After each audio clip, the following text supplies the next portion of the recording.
I am pleased that today we have two distinguished gentlemen that are here with us. One's been here ever since I've been here, and I think the other one is returning. Today I have with me Eugene Ellison, who is a esteemed attorney here in the city of Asheville, and his sons Jefferson.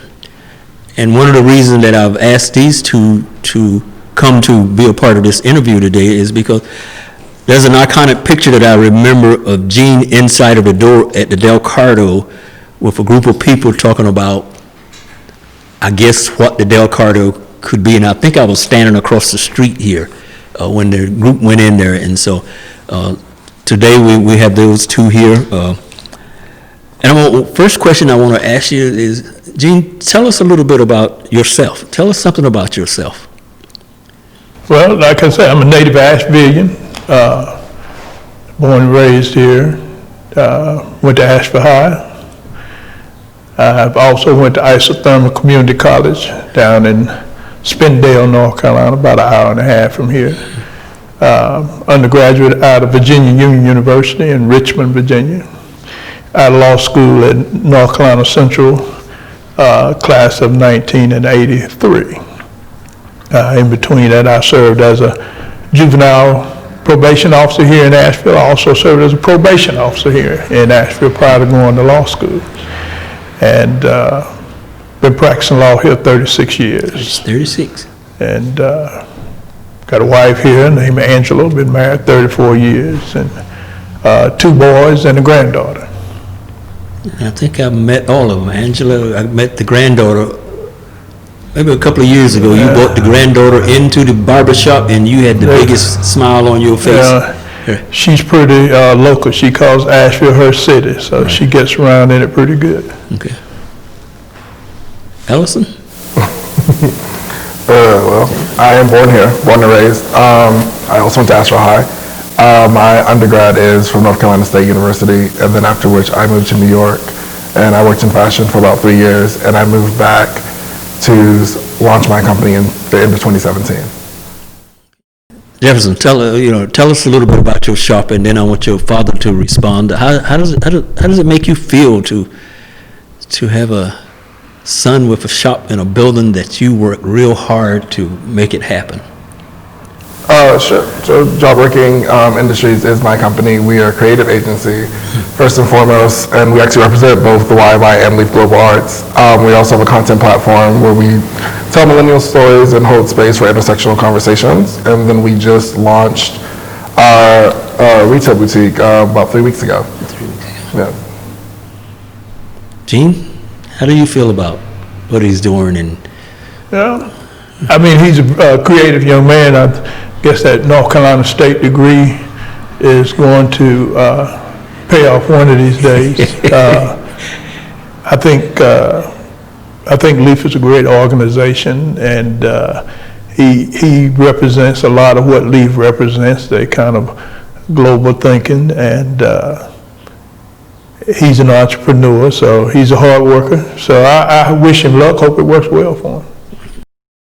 I think it's great. I'm happy to be on the blog. For me, it's very cosmic to be coming back here and I was telling someone the other day, I was like, I'm 27 as of 2 months ago, and so for me to be able to see my career grow and my company expand, and for me to have moved to Raleigh and have moved to New York, but for me to see my success expand in a place that I call home is really lovely for me. And my family has been on the block my entire life. And so to be able to represent the YMI organization that I took piano lessons in, and to have my space across the street from my dad's old restaurant and jazz club, I mean, it's really special to me, and I hope to never leave the block.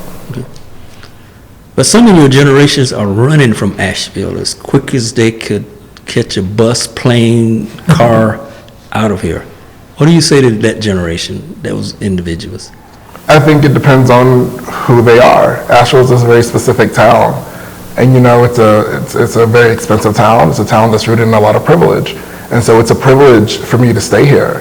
I have a lot of privilege in the world. I have parents with both postgraduate degrees. It's a small town, and my parents are larger fish in this small little pond, so it's safe for me to be here. I'm a third generation Ashevillean, so it's safe for me. So a lot of people who leave here, it's not safe for them. Asheville is a community that gets whiter and richer every day. So a lot of people leaving are people who don't feel safe here, they don't feel seen here. And so those people I understand. And I think those of us with the privilege to stay here and to make Asheville hopefully a little bit better, it's my honor to do so. Attorney Ellison, you probably have represented the best of us and the worst of us in this town. What has that been like to represent your clientele in the city of Asheville? Well, I wouldn't describe representing people that may have unusual problems as the worst of us. It's just that there's only us, and there's some of us who are, I guess, better situated than others, maybe more privileged than others, but there are other people that, being poor is not a crime, and so therefore they may not have as much, but they're just as good and good quality as persons that are privileged. So I represent a lot of everybody. 36 years practicing law. I started my own practice back in '84. I get to see a little bit of everything. My clientele is probably 50-50. I do a lot of criminal practice. I do a lot of family stuff. So I get to see quite a bit. They're only people, and people have problems, and what I do is try to solve problems, help people solve their problems. So I don't put them in categories, What is it like being black, African American, or indigenous in Asheville and Western North Carolina? A lot depends on your experience. Now I'm a little different than a lot of people when it comes to having these opinions about who you are and what you do, because I grew up in Hillcrest. I'm one of 9 children. My mother raised us all, and my mother raised us from a standpoint of a work ethic. Again, I like to say that being poor is not a crime, and growing up poor, growing up without, she always said that's not an excuse for not doing the right thing. And so hard work, I think, will take you a long ways.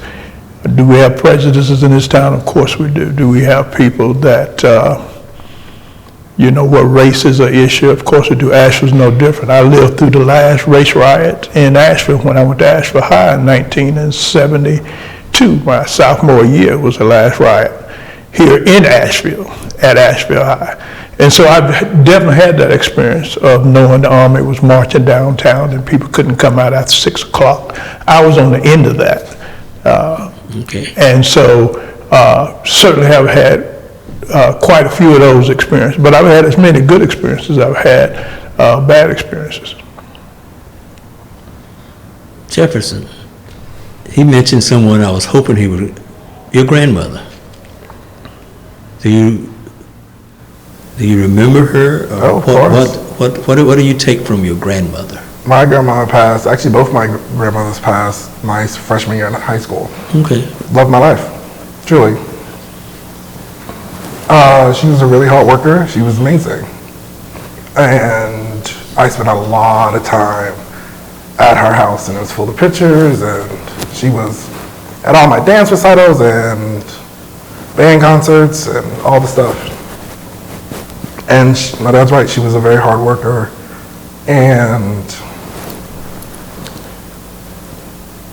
what I appreciated about her was that she approached life very diplomatically. She just lived her life. She made no apologies. She was a very opinionated woman, a very strong woman. She made no apologies for it.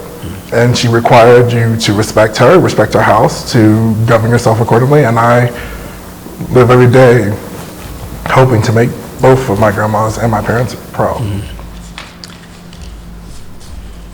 Tell me about your mother.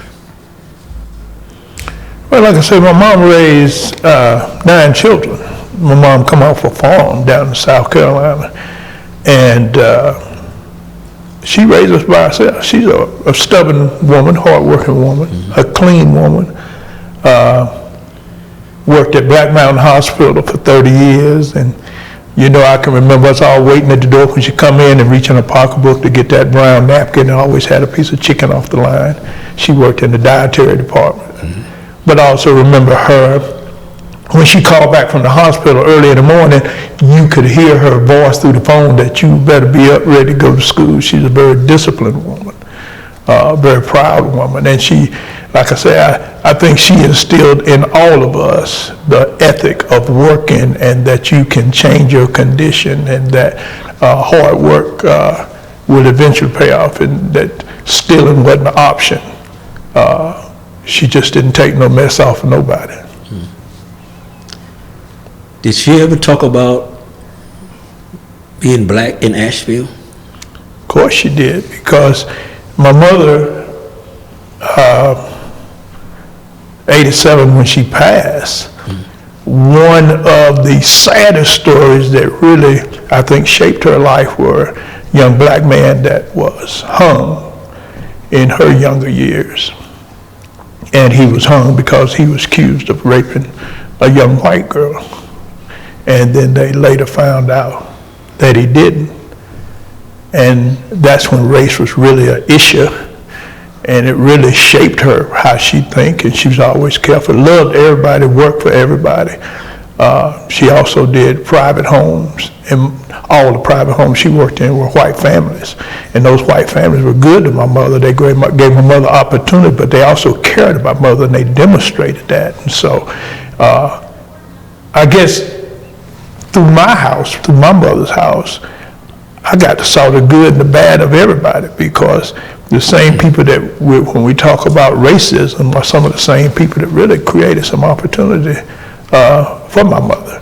So she's a disciplined, hard, disciplined lady. Has that been passed on? Discipline? Oh, yeah. No, yeah, we're a Southern household, so we spare no rods. Yeah, but also I think the idea of hard work, I have lived my entire life working, but it's also been a privilege to be able to, my entire life working with my family. My first job, I was probably 6, and I used to come answer phones at my dad's law firm. And then when I wanted a cell phone, I used to clean the bathrooms at his office.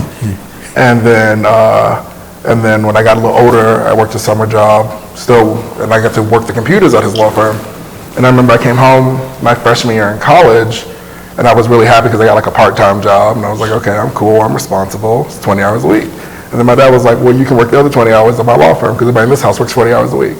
You're a grown man. And I was like, yeah. So like I said, I've had a lot of privilege in my life, but it's also been rooted in the fact that I'm very aware that both my parents worked extremely hard to provide me with those privileges, and that if I wanted to grow on that legacy and be a part of that, nothing was going to be given to me, and I needed to work for it. And again, it's my honor to do so. Tell me a story about the block, or in this area here where we're sitting at right now. Tell me a story about that. Tell me one of your favorite takeaways about being on the block. Tell me, what does it mean just to be right here, right now? I guess in full disclosure, the block, I've been part of the block since I was a boy. First time I walked from Hillcrest with a basketball to play, it was in this building that was called the Y. And what is now the auditorium was the gymnasium. And it was the first time that I ever played basketball with the big boys, Henry Logan and the guys that are really the greatest athletes of our time. And so I go back to then, but I also go back to when the YMI was struggling and chairing the board and chairing the committee to raise the money to pay the debt to keep the building in our hands. When I say our hand, the community hand. It goes back when I was on the city council and I served 2 terms. So when I talk about the block is pretty much part of me. 2 terms on the city council, and part of, we developed a plan to do exactly what's happening now down here on the block. Having been part of that, owner of the Ritz, the restaurant across the street, Howard and I, we bought one of the buildings, McGlohan, who's deceased now. we bought the building to save it, to be a part of the renovations, and the Ritz was here for a number of years. It was a privilege to be part of that. Goombay, when you talk to me, you talk about the block. I say Goombay, chairing Goombay, the Goombay Festival for many years, and being part of the diversity that the Goombay created. I consider this to be the most diverse area of Asheville, the most inclusive area in Asheville, and probably the greatest hope for maintaining a great message about diversity is the block between the church, Mount Zion, between the YMI Cultural Center. Those are two iconic institutions that will always be a part of this city. Anything that exists on the block will have to get along with the Y. The Y has always been inclusive of everybody in YMCA, not the YMCA, but the YMI now. So being part of it, you can't just give one story, because my history on the block is a developed story.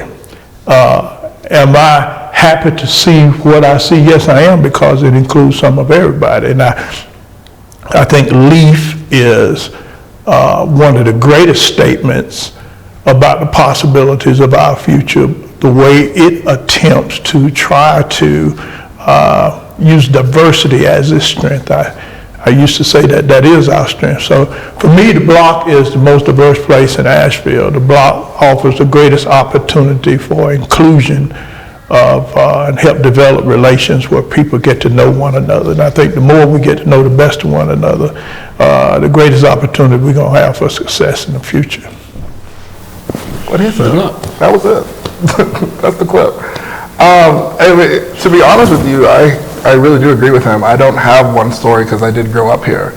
Like my dad, he had the Ritz, and I used to go in the kitchen and steal cheese sticks. And then I played piano and saxophone throughout elementary, middle, and high school. And then on top of the Ritz was a jazz club. So I spent my childhood in the backs of jazz clubs, listening to Cat Williams belt and having dinner with the governor when she was in town, with politicians and locals, and then I'd run it back and do my homework. The block is my home, and so it's changed now, sure, but when I was growing up, there was Stephanie's Hair Shop, and Al had his store down here, and the businesses were full, and now the businesses are full. There's 4 different people. So I think the block is changing. It is just as vibrant now as it was then. And I'm happy to see it. I'm happy to be a part of it. Someone the other day said something to me that they says when they come to the block or to this area, all they see is white. How would you respond to?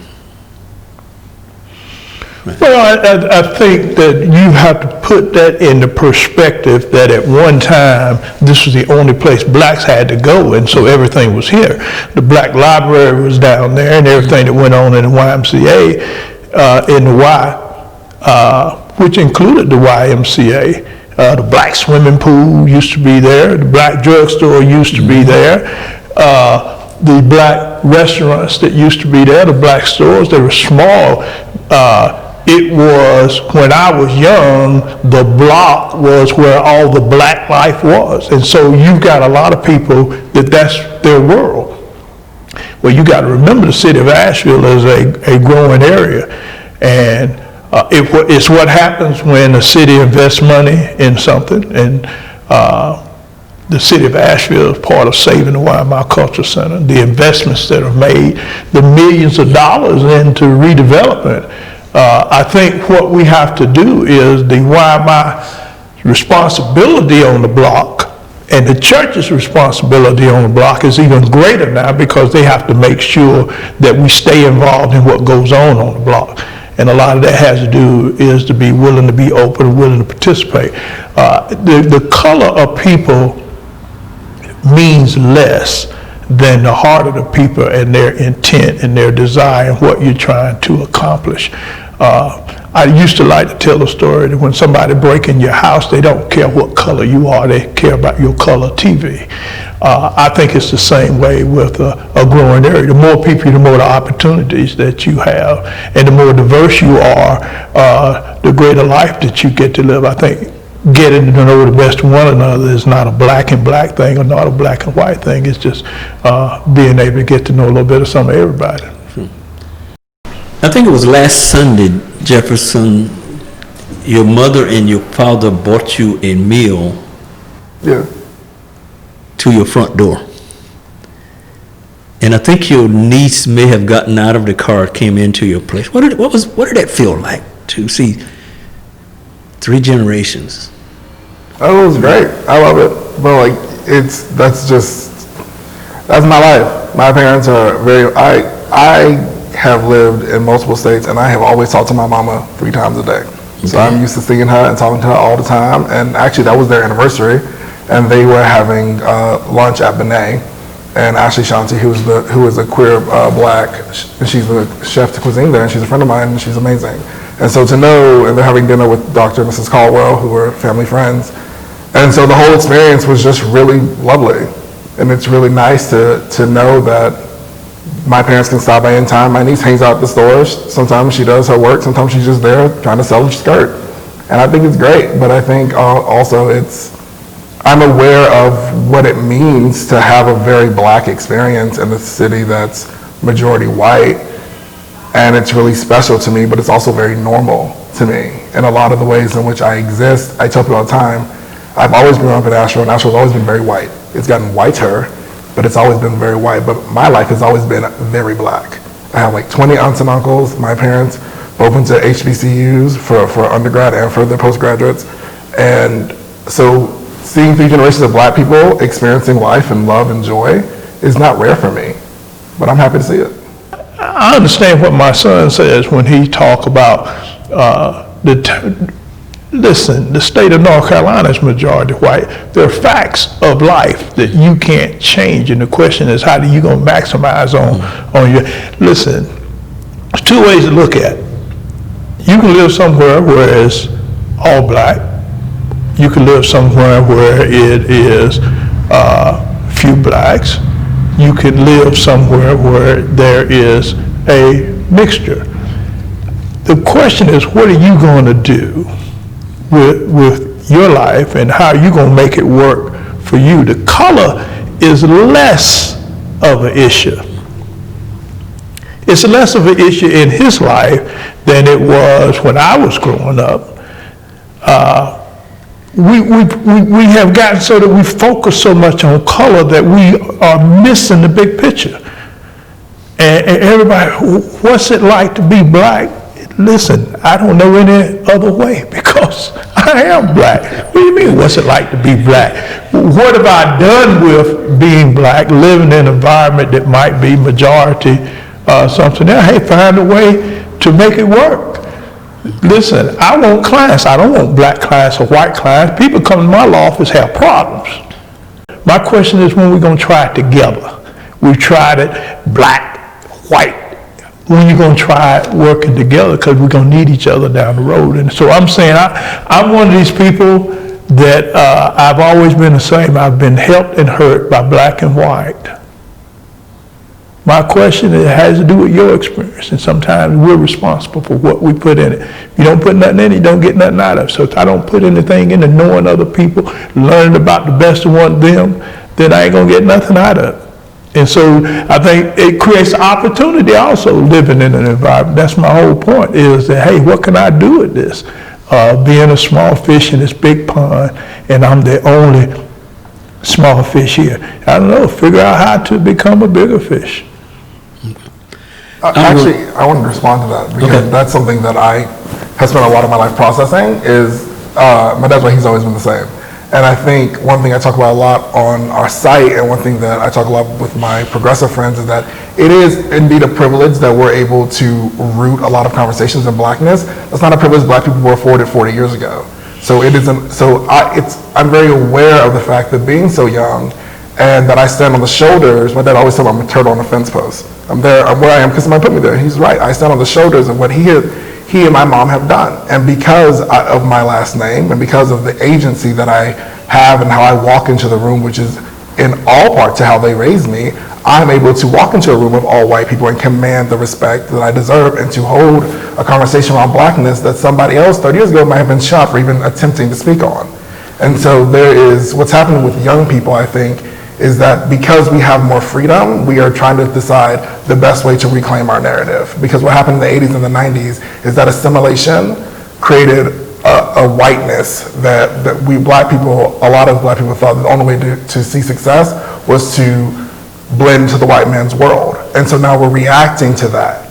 But we are reacting to that because a generation of black people decided not to talk about it and to survive. Okay. I'm going to give you, I think it's 4 words, and you can respond to whichever one you want to respond to. Reparations, pandemic, protest, and you get to add one. Attorney? Reparations, for me,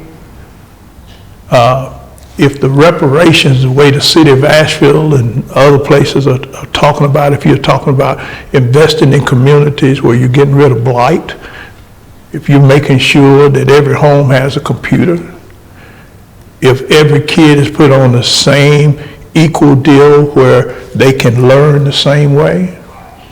So if you're talking about that, as far as giving people money or anything, I'm not for that. But I do think that there's a lot more that can be done in the communities that would provide the uplift necessary to allow people to live in peace.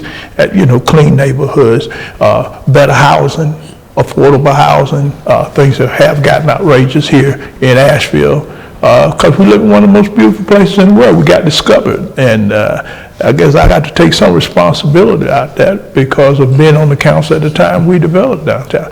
But I'm not a person that supports giving anybody anything. I think opportunity zones and opportunity for jobs and those type of things, if that's what you call reparations, I hear you. But if you talk about writing somebody a check for nothing, I don't think we should try to do it. We can't afford that. I'd like them to write a check. I think... There was the one word that I was trying to pull out of my brain was hurricanes. Hurricanes. So I'm still sticking with reparations, and I would like them to write a check. I think that my dad's right. I think the government should provide all the kids in our communities with equal access. I don't think that's reparations. I think that's the government doing its job that I pay them tax money to do. I think we should quantify and qualify the wealth that was made during slavery on the backs of black bodies. And I want to find the companies and the families that made that money, and I want to find the descendants of those slaves, and I want them to write a check to those people. And if it turns out I don't get a check, that's fine with me, but I would like a payment for the debt that is owed. And I would also like the government to do their job, and I don't think those two things are mutually exclusive. take us to the future. I think you said that you were 27. 27. Yeah. I want to ask you, but I'm 64. 64. Okay.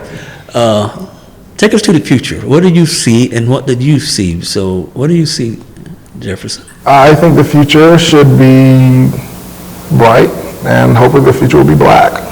I think the future will be black, and it will be female, and it's probably going to be queer, and I'm all for it. Right. And I think we should, I think my dad is right. I think we should, I think the future means that we're all able to take advantage of opportunities, and we're all able to grow into our promise that the country is supposed to give to us. I think the future also means that we have to accept and apologize and acknowledge the past, and we need to try to make our everyday present a little bit better.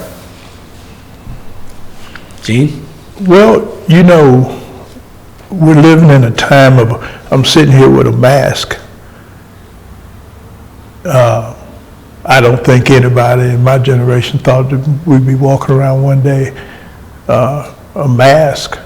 Half the businesses, the small businesses in this town are still closed. We don't, the future, we are writing our future in how we're dealing with something that may happen more than once. 1918 was with the last pandemic. I keep encouraging people to read about that because it killed over 5 million people. You know, you get to 5 million by counting like we're counting now. continue. So our future may be guided by how we ultimately face the reality of dealing with something we don't know anything about. This is why I was really excited to do this interview like this for Reimagine, is that at the end of the day, I am the product of Blackness, and because of that, I have had a lot of great things happen to me in my life because of how my parents raised me to be.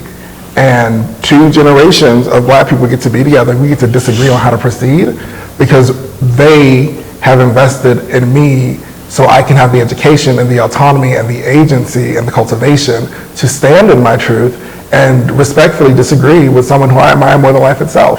And I think what I love about representing LEAF and the YMI is both of them invest in the cultivation of Black and brown kids so that they can experience the world and they can see the world and they can make their own decisions. And then realizing that if you disagree with someone, that's okay, as long as you are able to answer for the choices that you are willing to make. And so I'm happy to disagree with my dad on certain issues, but this Black person would not be able to pontificate about progressive issues if it was not for the work that he has done and the agency that he's instilled in me. So I'm happy to disagree. Gentlemen, it's been a pleasure. It's been a pleasure to have father and son sit across from each other and sit near each other and debate some issues, agree on some issues, and says, I'll get back to you on other issues. Gene, thank you for your 30-some years service as an attorney in this city. Thank you for coming back home.